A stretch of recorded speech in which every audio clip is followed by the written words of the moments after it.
you're talking with sellers that you're going to negotiate, that might come up as pieces of a negotiation. We have price, closing date, terms, inspections.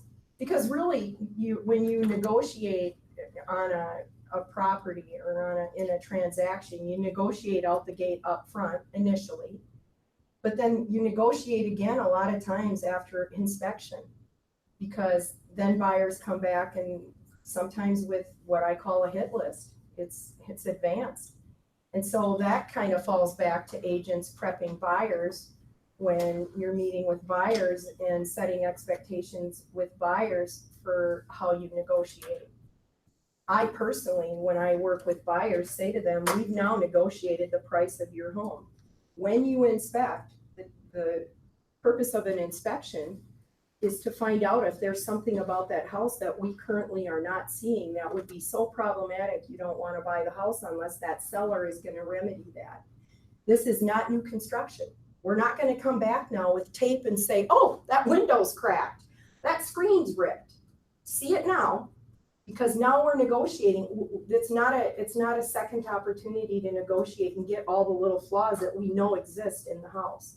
So that kind of sets the bar, because especially with first buyers, when they meet with an inspector and that inspector is going through all the things that they find, it's overwhelming. And they start to get nervous and anxious about, oh my God, it's this, it's that. And what I always say to them is these are normal maintenance issues that you need to be aware of, so that now that you're the homeowner, you can look to these things and know to maintain them. And then unless it's something that's a bomb, like, you have radon, that's a number 10. Okay, now that's a negotiating piece when you have an inspection. Nobody wants radon in the house, and if someone's going to mitigate that, you would like for the seller to hopefully do that for you or find a way to come together with that. But that's, to me, the type of negotiating piece that comes with from inspection. So what else besides terms, price, earnest money? How much down are they putting? How much meat do they have in the game? It can matter, especially in a multiple offer. If you have somebody willing to put $5,000 down and somebody has $500, maybe the other offer looks a little more attractive then, because the buyer feels more solid. And then close date, of course. Sometimes if a seller doesn't have to make that next mortgage payment and they can close a little earlier, or sometimes they need an extended close date. Sorry, got to turn this off. Maybe that can matter. So I'm just going to turn this off.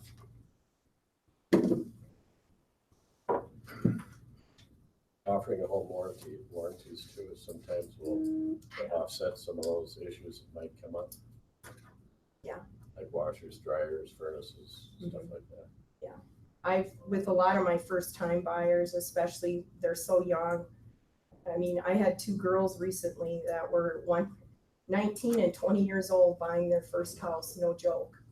But they didn't know anything about home ownership or appliances, repairs, things like that. So we asked for a warranty.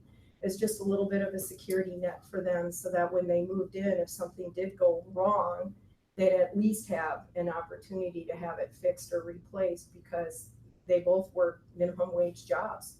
They work at Casey's gas station. But kudos to them that they had saved and were getting a first house. So it's amazing.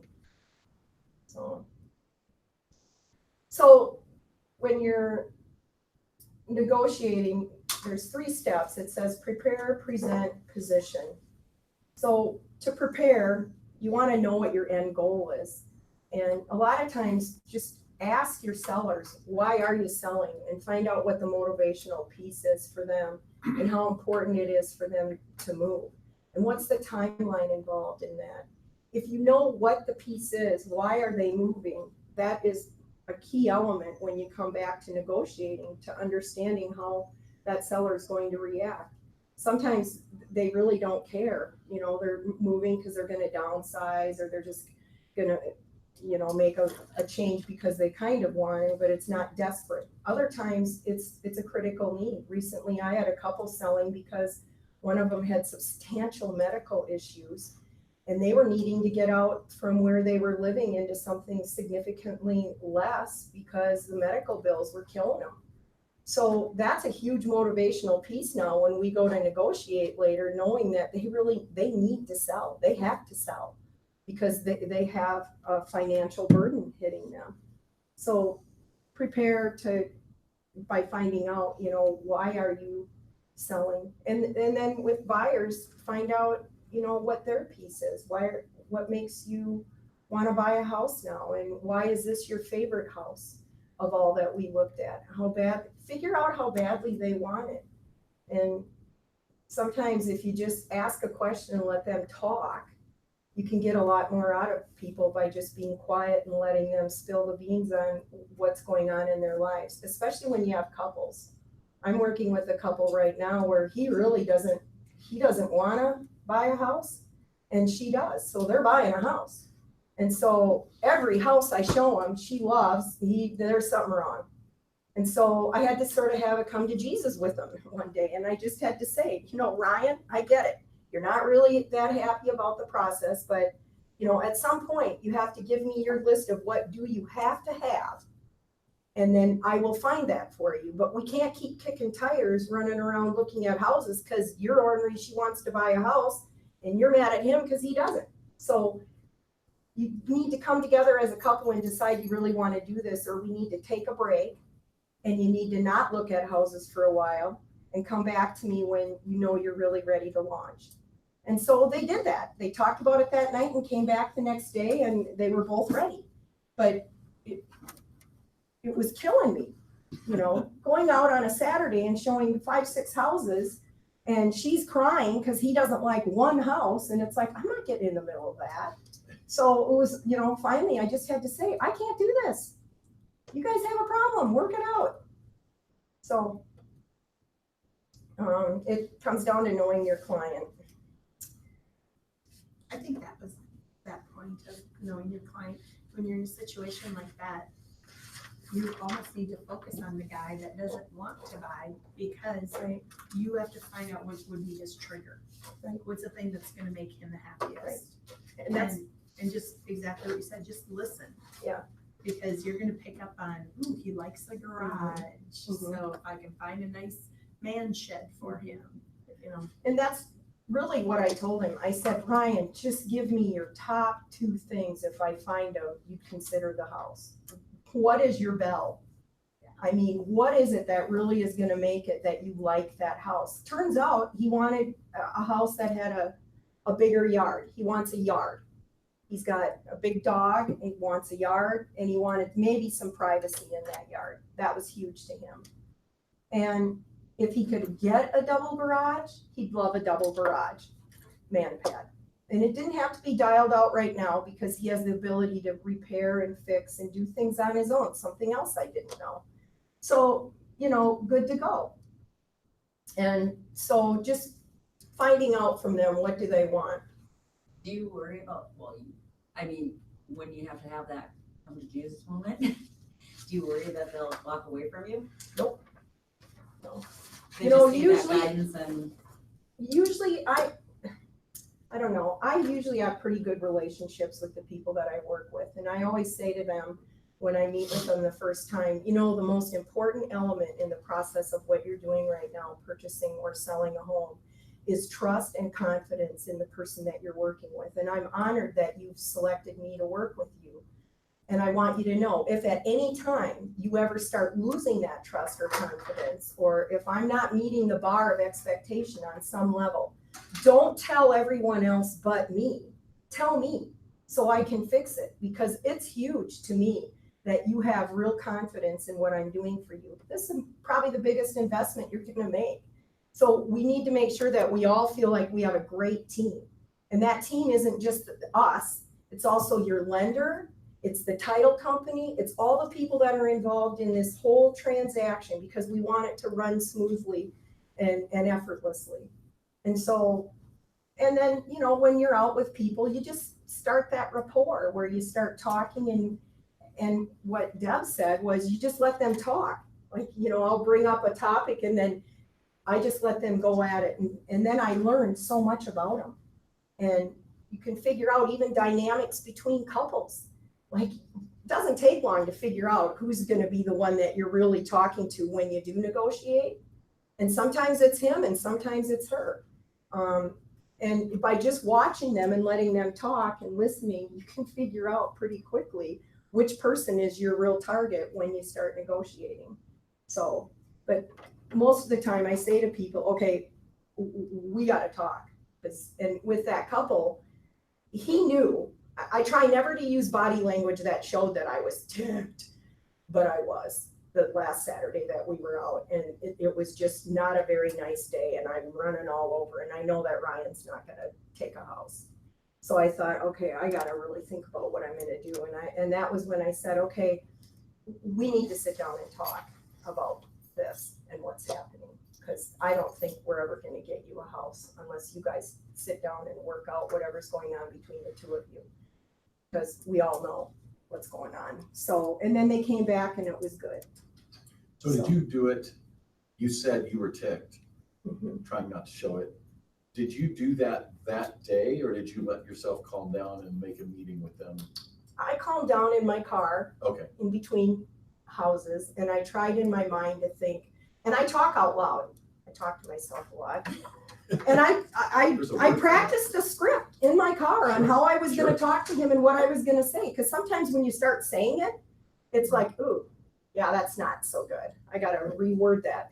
So when we did get to the next house, I was able to say, what I thought would not be offensive sure. and trigger him, but at the same time, get him to realize you are being so unreasonable and, you're wasting everyone's time. I said, this is a Saturday. We're running around looking at, this is how many Saturdays now we've done this? And it's a no, it's a no, it's a no. And it's like, it's a yes, it's a yes, it's a yes. I said, we're not going anywhere. I said, we're doing what's called kicking tires. And I said, I don't like kicking tires. So you guys got to figure out what you're going to do as a couple, or this is going to go into the no man's land. And they were like, yeah, you're right. We've had fights for, a while. And it's like, well, okay, well, the fight's ended. I think something to go along with that too is you're wasting sellers' time by Yeah. looking at their house. You're kicking them out of their house Right. for an hour or whatever Yeah. for something that might never be of interest. So Right. let's only look at houses that you both agree we might put an offer in on. And financing, I always talk to them about that too. Sometimes you have to make them think like the opposite. You think like a buyer, you think like a seller, then switch places Mhm. to get a better understanding. Say, wait a minute, now what if you were the seller? Put them in their shoes. Yeah. Okay, they have a scenario here that I'm supposed to read to you, and then we're gonna talk about what you would do to negotiate, the transaction. So you're representing a single buyer. She's renting her property. She's looking like any first-time buyer for you to guide her through the process. The asking price of the house is $177,000. The house appears to have evidence of a roof leak. It's listed as is, and it's correctly priced. Your client would like to keep her payments as low as possible, so she wants to offer $155,000. There's been quite a bit of activity on the listing, so what do you do? Well, obviously, we have a fiduciary responsibility of obedience. So even if that's not what she wants, we have to do that. But before we get to that point, I would say that we gotta try and talk her up a little bit. And if we're in a seller's market like we are right now, for $20,000 under asking prices, unrealistic. Well, I know for me, if she's wanting to look at a house that's $177,000, but her budget is $155,000, we don't go see that house unless we talk about the fact that you're looking at a house that's significantly higher than what your comfort level is. We're in a hot market where it's a seller's market. Why are we doing that? because I think the house is fairly priced. I would maybe even do a market analysis on it and hand it to the buyer and say, this house is priced well, so it's out of budget. We shouldn't even look at it. You need to stay in budget, because you're always gonna love the house that's more money, because it's more money, it's a better house, you get more. That's why it's more money. So that's one thing. Yeah, but even if she can afford it and wants to do that, I think a lot of people, especially for some home buyers, think that's what they're supposed to do. They're supposed to go in with a way low offer, Mhm, and then someone will negotiate with them, and mhm, sometimes it even takes them losing the house that they wanted before they really understand that mhm. it will go for more than list price, or, you know, in a multiple offer situation, things like that. So setting expectations Right, beforehand is, huge. Yeah. And haven't we all had that, where we have a buyer that we know is gonna be unrealistic with their first buyers, and they haven't looked yet and lost the first two? I mean, you're gonna tell them you're gonna lose the house because mom and dad, aren't they always the ones chatting in their ear telling them, low ball off, for sure you'll get it. It's like, that was 5 years ago. So I had a mom that was trailing the daughter with us, and that was her counsel to the daughter. Every time we're walking up to a house, she'd be throwing numbers 20, 25 below list price. And so I thought, oh, I gotta end this. So the next time that we went out on tour, I had printed the houses that had sold in just the last 60 days that were in this girl's price point. And then in the margin next to it, I put days on market for it to go under contract. I put whether or not there were seller paid concessions, anything like that, so that then I could educate the mother that this is not the market that we were in. So before we started, I said, well, here's our tour sheets. Here's yours and here's yours. And now I want to go over a couple of things with you, because there seems to be some miscommunication on where the market is in the price point that you're looking at. Now, remember, in my market, I have houses that are priced below $100,000. So I'm chasing my rear end for $80,000 houses with mom all day long, trying to go in at 60. Not my favorite. So I just said, Connie, you are correct. 5 years ago, it was not a seller's market, and you could just about throw an offer down and sellers were so happy to get it. But the market shifted like it always does, and the pendulum has swung, and we are no longer out here for buyers. I said, we're kind of here sometimes. It's a give and take, and sometimes we're favoring sellers because the market has such a lack of inventory. So I printed for you the houses that have closed just recently, so you could get a feel for how aggressive it is. Days on market too, it was under contract. Days on, and then I could say some of these are houses that I was involved in, multiple offers. And look how much more the houses sold for than asking price. And sometimes that's because the buyers asked for closing costs. And so they had to go above list price.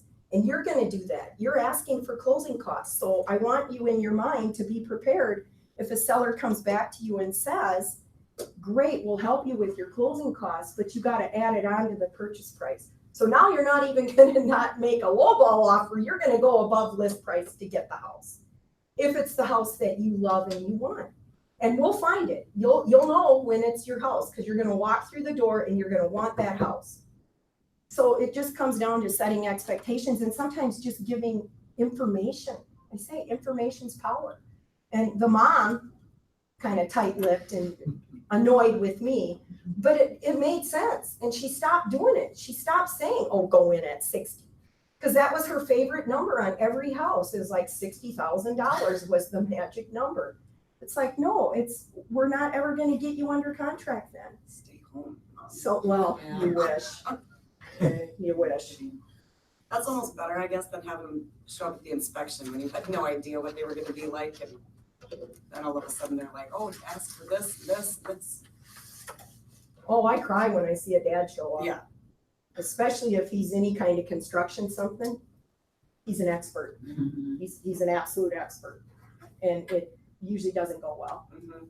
So Again, set expectations. So when I sit with the buyer, I say to them, okay, we negotiated the price. And I know there are things with the house, but these are maintenance issues that everybody has with the house. They're not bounds. They're not bounds. It's not new construction.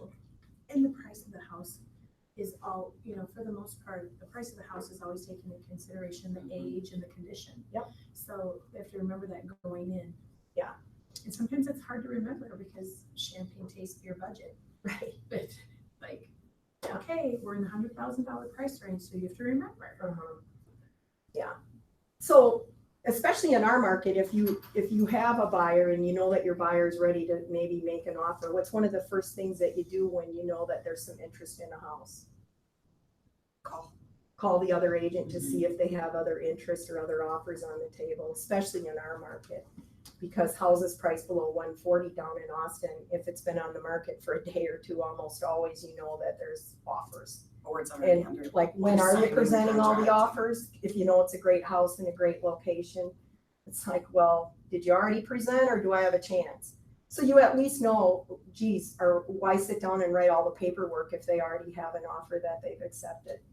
And so that's probably one of the first things to do.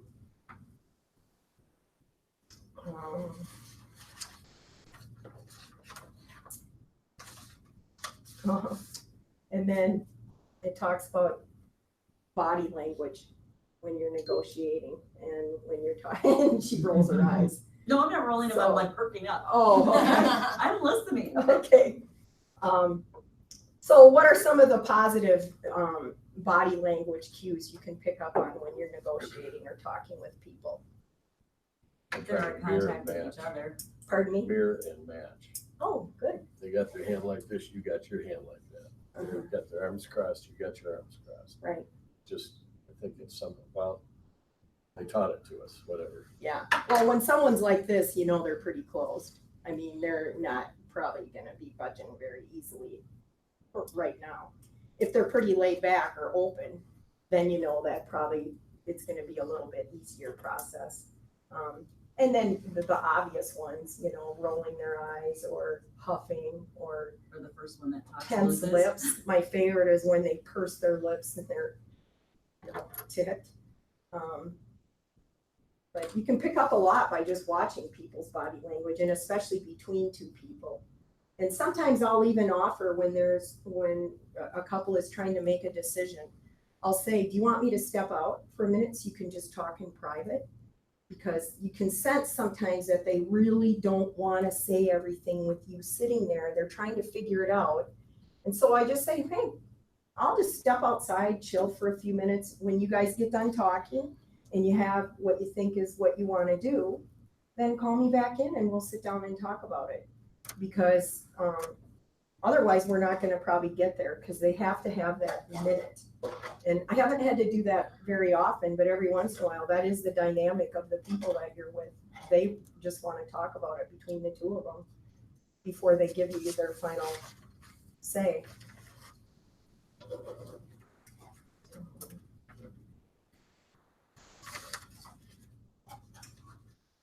Okay, so when you get ready to present to the agent on the other side an offer, what are some strategies you use to sort of prepare or prep them, especially if you have an offer that you think is going to be a challenge going out the gate?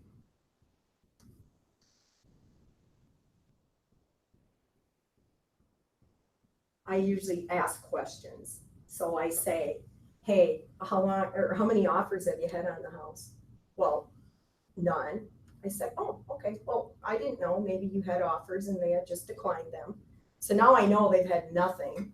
So at least I have one leg to stand on. And I'll say to them, how motivated are your sellers? Where are they going? There's a broker owner in Austin that used to annoy me because he would always ask me questions and try to get stuff out of me. But he was really good at it. And sometimes I would give it. And I'd say, dang it, Joe Furman. And so he'd say, where are they going? Why are they moving? Oh, where do they work? They got kids? It's like, Joe, stop. But you can learn so much when you ask the agent on the other side sometimes questions. So then when you go in with your offer, you can say, well, I know you've had no offers, and so we are bringing an offer. They really do love your home. They're not quite where you are with your price, but hopefully the rest of what's here makes you feel good, and, you know, we can put it together. So, and that's one of the things that I do, is just ask and let the other agent tell you. What's the perfect closing date for your sellers? Yeah, and then give that to them if you can. Find something that is gonna be really appealing, at least one thing on the other side, if you can. So So Joe comes to you and he starts peppering you with questions. How do you determine, okay, I can answer that, I shouldn't answer that?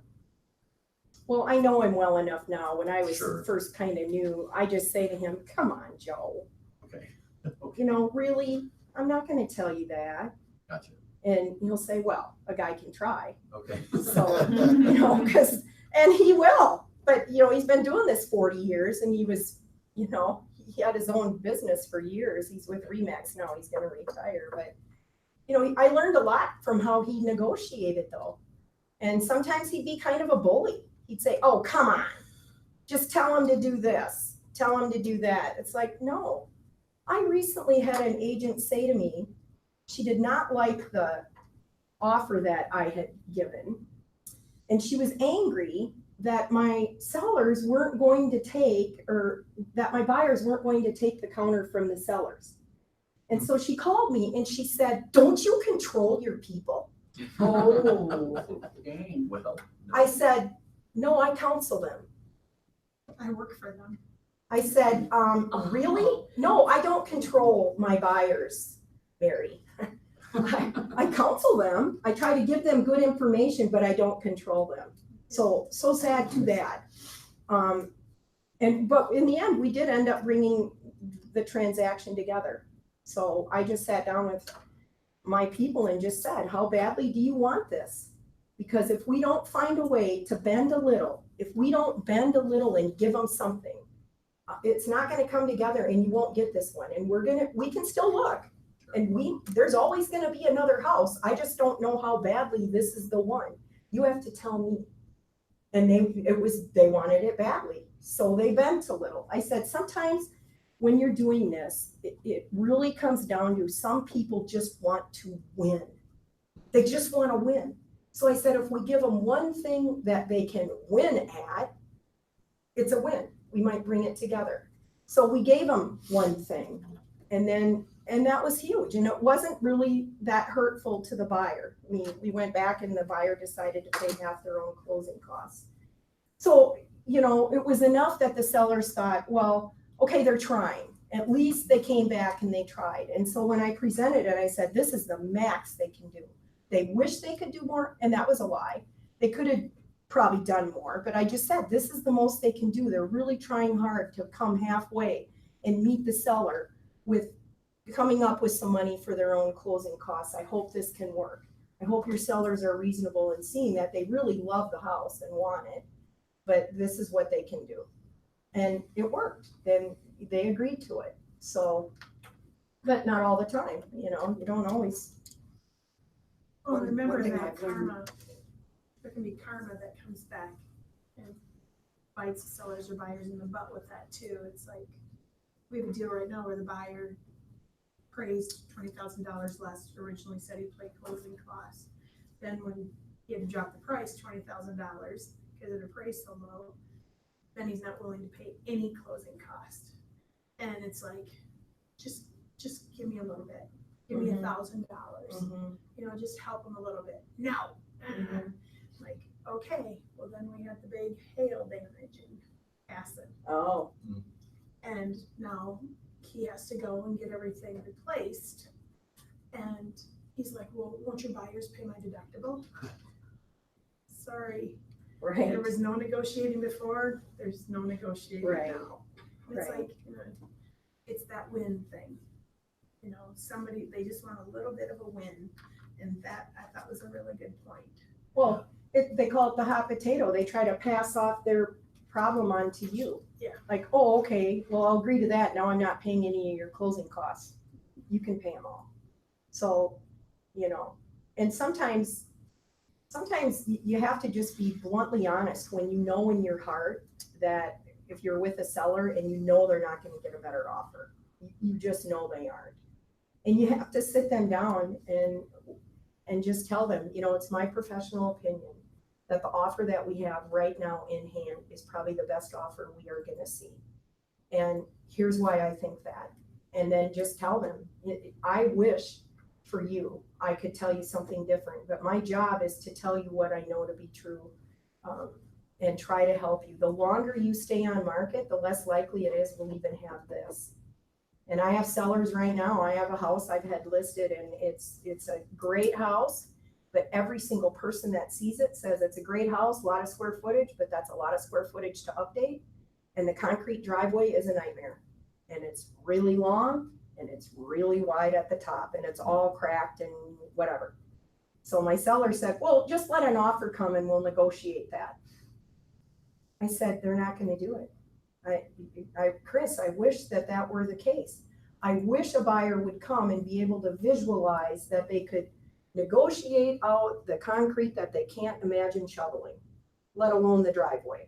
So I said, the only way that we're probably going to get you under contract after all the showings that we've had is to reduce price. Because now we'll be in a price point that nobody else looking for a house is gonna find all that you have here, even with the problems that all the buyers that have been here so far can't get over. And hopefully you get them to budge. One thing that I've learned from other agents doing this to me is never ever apologize for your offer. Because I've had agents that come in like before they even tell me they're like, I'm so sorry that blah, blah, blah. And then I'm like, oh, so you don't even think this is a good offer, which means you're expecting a counter. Right. So I don't do that because that now I know, like when I go back and tell my sellers, like even their realtor doesn't think this is, okay, so let's do this. Then, whereas if you just present it like this is the best, this is what, this is the offer, this is the most they can do, then it's a whole different field. Right. Well, I always know there's an agent in town, he's bringing me an offer he doesn't think is very good. He'll always preface it by saying, do your best. And my comeback to him now is, did you do yours? Where are we at here? Well, just do your best. The last time he brought one, he said, work your magic. I said, yeah, because I got a genie hat. But it's his way of telling me, I know this is awful and I know you're going to come back. So I try to fish a little and just say, well, where's the common ground here? What do we got that is a common piece that we can work together with? So I look at the offer and then think, ugh.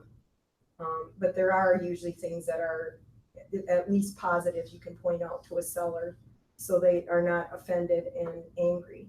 Because one of the things I've always told buyers too is when they want to make a lowball offer and I know that it's not going to be received well, I say to them, think long and hard about this because how you start out with negotiating is such a huge piece on where we end up in the end.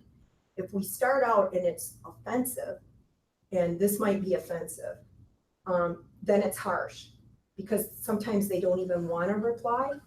They don't even want to counter your offer, but they are told to do it because otherwise the game is over.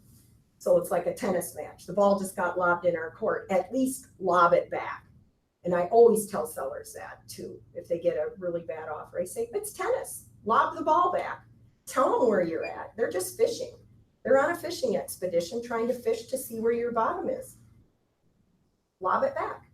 And so always they're willing to lob the ball back and try to see if there's some way we can bring something together with the deal. This is a really invaluable conversation for me. So I mostly almost exclusively make lowball offers. I've purchased distressed properties, usually all cash, no contingencies, no inspection, 7-day close, at, a significant discount from asking price. And, I want to make sure I don't offend the agent especially. And I haven't, it's like some agents I feel like I click with and they're always excited to like see my number pop up on their phone. And they're like, all right, Nick, how bad's your offer today? And then other agents, like they're angry at me that I'm writing an offer. And I've learned to ask like, how did the seller decide on the listing price? Right. Would it be valuable for you to have an offer? Because it's very confusing to me. Like, I always want an offer on my listings. A lowball offer is better than no offer. Right. And like, I just got off the phone before walking in here, and it's a low offer, and so it's 175. They reduced it to 150, and I just offered 130. And they're like, well, that's not gonna work. I'm like, okay, well, what will work? What kind of counter can I get? And they won't write a counter. I don't understand why you'd ever not write a counter, like you were just saying. So I don't know if you have any tips on kind of trying to feel out that rapport and figuring. Just the behavior of my counterparties often confuses me, and the people who get it really well, and the ones who don't. So like the agent I just spoke with, I said, man, well, I really hope that if nothing else, you can leverage my offer into a better offer from one of your other prospective buyers. You can tell them, oh, hey, we have an offer on the table. Are you going to get your offer in today? Mm-hmm. And that perspective is just baffling to them. Like I'm trying to get you highest and best offer for your client. Mm-hmm. And if my offer is good only for that, I'm glad I can serve you in that way. But I don't know if that mindset is just not normal, or because the agents that I work with that get it, like they really get it and they love it. So I don't know. I think sometimes it's not the agent, it's the actual client. I've had sellers who have gotten lowball offers and they are so angry that somebody would come in and do that. They will not even give a reply. Mm-hmm. They said, no, I'll tell you exactly where my bottom is. And sometimes the language isn't so good, and they just say, not even gonna reply to that. That is so offensive, not even gonna waste my time putting ink on a paper. It's a personal sense. It is. And I had a guy that said to me, I'm not gonna spend the time to put my handwriting on a piece of paper for that guy with that offer. No. Tell him no. Could not get him to go back at all. I said, well, just counter back full price. Nope, not gonna do it, because that's my time. And he just wasted my time with you even presenting that offer to me. That's how offended he was. I did that once. We did that not too many years ago when we sold our lake home. Mm-hmm. We had one that came in so terribly low. Mm-hmm. And I just said, we said no. We said, Mm-hmm. we're not even gonna, and I get it, it was, Mm-hmm. and it was before I was licensed, and it was like, no, I was so mad about it. It's Mm-hmm. like, no. That guy kept coming back, but then at the end of the day, we ended up with two offers, exact same dollar amount. One was cash, didn't want anything, and then it was still this guy who same dollar amount but wanted so much. Right. So we just said, yeah, cash one's good. We can close in 2 weeks, Right. and they can have the lake home all summer long. Right. I called up I was working for my buyer and we want to write an offer on this property. So I tried to run CMA and like on the camera. So I called listing agent up and I said, hey, I'm having a hard time justifying your list price. Can you send me your market analysis and the house you use, the property you use, so I can look at them? Mm-hmm. He sent me his whole CMA, which included the of net proceeds. Oh. He gave away all his cards. Oh, wow. Perfect. Yeah, really. And that's another good point with a CMA. A lot of times, well, Austin's a smaller market, and there are some agents that I know that are in Austin that are just super lazy, and they do other stuff. They don't really do just real estate, so they're crummy agents. So they put price points on houses that make no sense, and I know they didn't do a CMA on the house. So if I'm bringing an offer, I bring them my CMA and say, this is for your seller, so that they can understand where we came from with the offer that we're bringing, because I'm not seeing your price at all. And this is why. These are really good legitimate comps that we use to justify. And sometimes if I don't think it would appraise where they are, I'll even say, I don't even think you're gonna appraise at that price. And try to help them do their job, because really I want my client to get the house. And it's worked. They've actually at times thanked me and said, oh, thank you so much. And they've used my CMA when they went to meet with their seller so they could have something that armed them and made sense to present to that person why they would want to take the offer that we just put down on the house. So that's another thing that I've done is sometimes just helping another agent out by giving comps. And sometimes it's not a full CMA, sometimes it's just a couple comps. Especially if you're struggling with the price. It's like, oh my gosh, how are we gonna do this? Well, I'm gonna just give some comps for, here's what we use. And most of the time it'll make sense then, and you make a little ground. Trying to bring it together.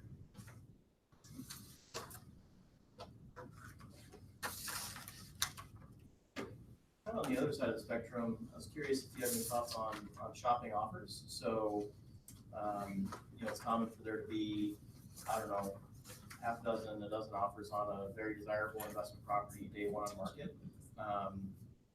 Call the listing agent and say, what's your top offer? What can make this a no-brainer for your seller? And on those properties, I want to be the top offer, but not by more than a little bit. And some of the agents, they're like, okay, I've got offers for, these amounts and these terms. And okay, do you have any all cash offers? I've got one here. And then other agents will say, well, I can't tell you that. I'm like, well, that's weird because the guy I talked to 5 minutes ago told me everything and just got a little bit better offer for his client. So I don't know what's normal or customary because I get like the people who I ask what your top offer is, they're like really offended. The agent's really offended that I asked them, or they seem to think that I'm doing something illegal. And I don't think I am. Consult with your seller and ask them if it's okay if you tell Okay. the other agent. Right. Okay. If they give you permission, you can. And I've had sellers give me permission. So it's not illegal to ask, right? It's not something, because I had that situation where I'm in I'm trying to put in an offer, I'll be like, hey, I know you guys have like 3 offers, but what's your top offer? They won't tell you. Right. Well, they won't tell you, and here's why. They won't tell you because they want you to pick a number that's higher than any of those 3 that they already have. And if they give you the top offer, you're not gonna go much higher than that. So why would they? But can they tell you if they're They selling? can if the seller Okay. says they With written can. permission from the Okay. seller. So it's So, not like a rule that we're breaking that we can't No. tell, like, okay. no. But, I think to a seller, you might be limiting what they could get as a top offer if you give out the number. I mean, as long as your offers come and you think you're still gonna be able to appraise. And we've had problems with that recently in Austin, where the houses don't appraise where the house is at under contract. So now when appraisals come in, and I know we're on the bar of like, oh, we're nervous about this appraising. When the request comes in, I say to the appraiser when I approve it, 3 offers, multiple offers on this property within X number of days, please be aware. So they know that the offer that they're looking at or where that house is, that was not the only offer. And that was not the only person willing to pay that or go above list price. And then, the appraisal comes in, $500 above where the purchase price is, but at least it appraised. And then we've had some where they were rejected and they shouldn't have been. I had one recently where it came in $30,000 under purchase price. And I'm like, who's the appraiser? And the seller's agent, I represented the buyers. And we had looked at tons of properties. That house was worth that all day long. We ran into that house to get under contract on that house. And turns out she's fairly new. She's from Austin. Apparently there was a problem with her appraisals. We weren't the only ones that she had come in just like bizarre numbers.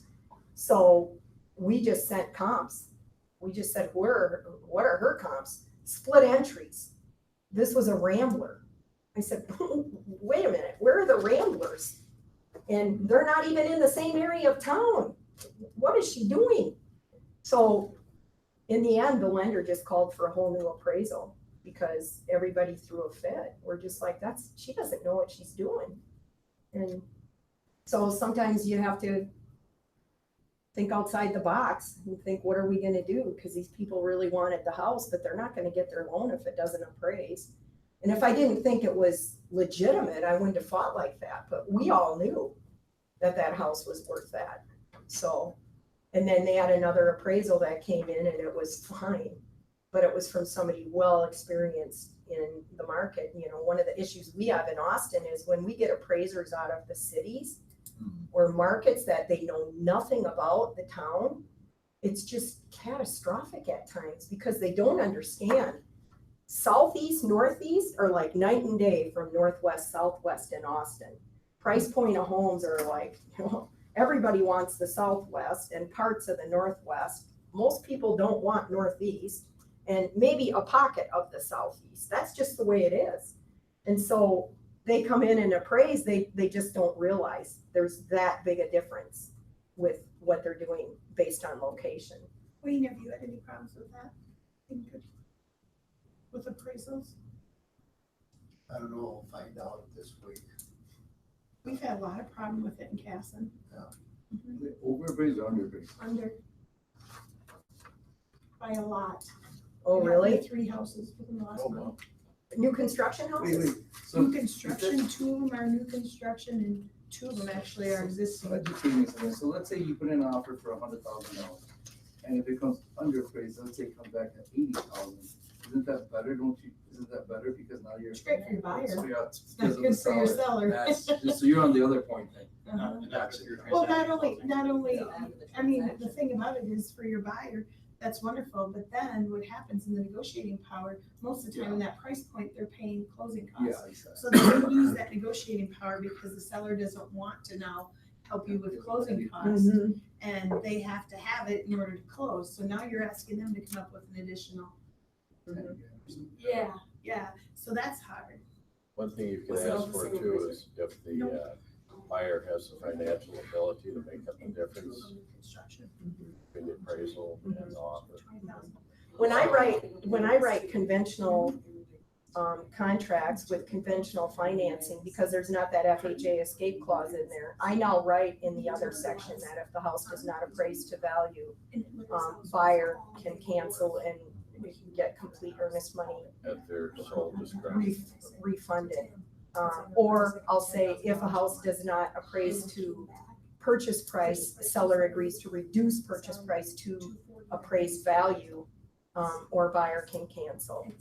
And especially if it's a house that I think is maybe priced right at the edge of being too high.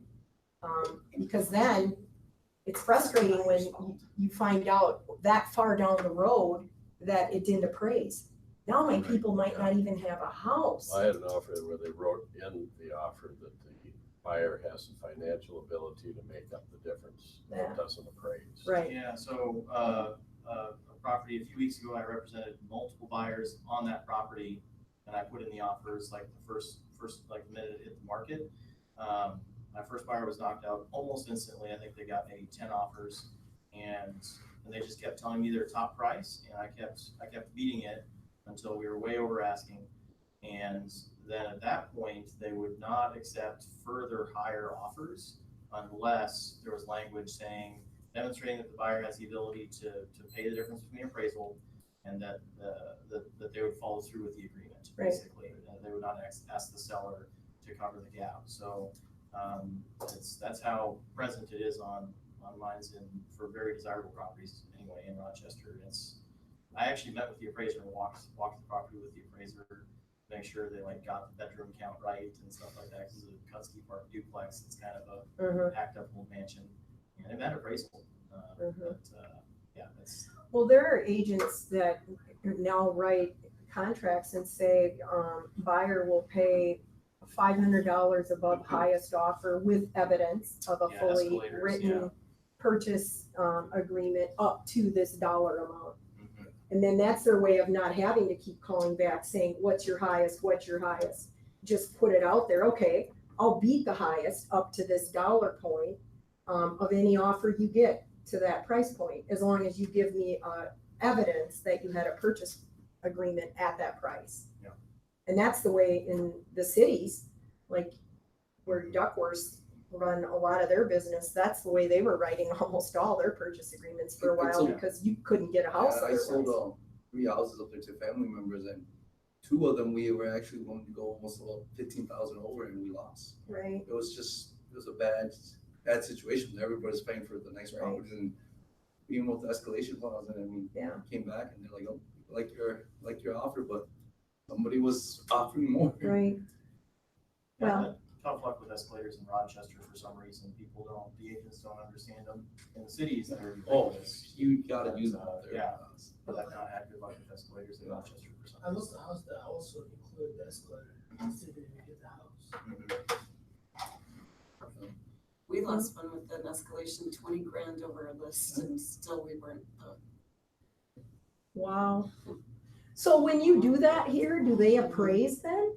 20 grand above list? I mean, or highest price? I've had one, when it's been my listings, they've appraised. Okay. Well, that's And good. what price is that? Well, I had a listing at 190 and, purchase price was 210, it appraised, and I thought I was pushing it, listing at 190. Cause I couldn't even get my comps up over like 186.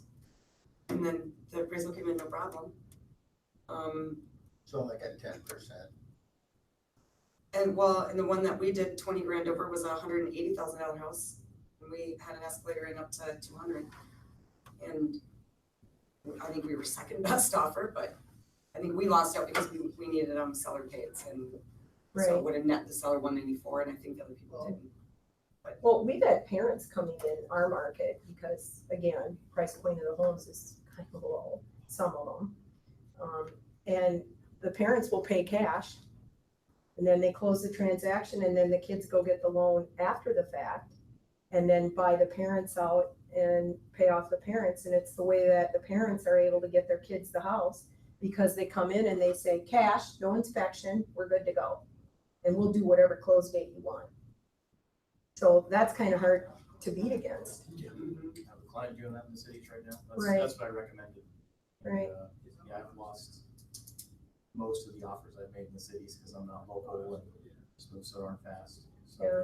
Do you have people that don't even go look at them when they're like in a really hard price range to buy and your client needs that? Because man, how, like in Rochester right now, you need to find a townhouse for a client Oh, well, at the high end of 130,000, and they're on, I mean, they're listed and then they're sold. I Right. mean, it's like, how did anybody even go look at it that Right. fast? well, and you can do, sometimes you do a lot of networking. Like in our office down in Austin, I have 2 listings coming on in the 200s.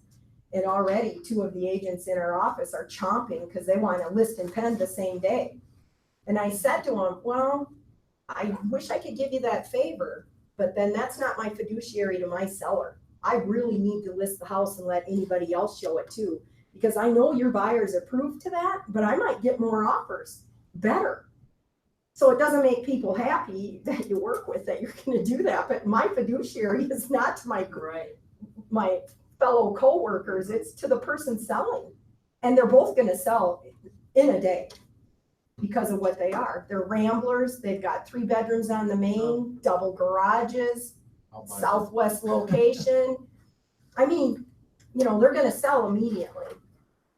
It's just a matter of at what price and can it appraise? Because that's my fear, is that we'll get offers because there's nothing. There's just no inventory. So, I don't know. Well, hopefully you learned something. Yeah, this Thank is you. great, thank you. Yeah. Thank you. Thank you. Didn't know Jim was gonna be here, get me all nervous. Why? What the heck? I knew everything. I wouldn't be Oh, okay, that's a good idea too.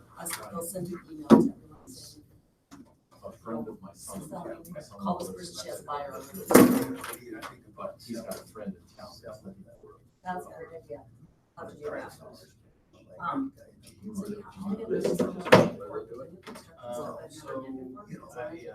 represent office Well, all I need to do is, well, this is no big deal. This is the listing side of it. That's easy. But I gotta do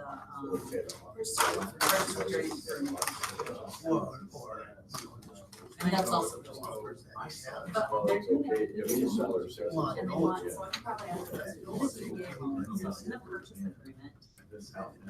They want that money, whatever their closing costs are gonna be, for their DDA to wrap that. So- No. Otherwise, just sold my All wire. on their loan. Right. So we just, Wait, I've never had to do this before, because I've had all the, yeah, but wait, I mean, they want like the salt. Yeah, right. That goes under certain things. Okay, well, I've never had to do that. Seller's contribution to. Never do another one. So basically. 6 months later, you got another one. Yeah, because then there's no. Traumatic injuries, $10,000. Okay, great. Right. And then we go all the way down to DDA. Keep going down, right? Somehow they can afford it. Yeah. Somebody's trying to show mortgage.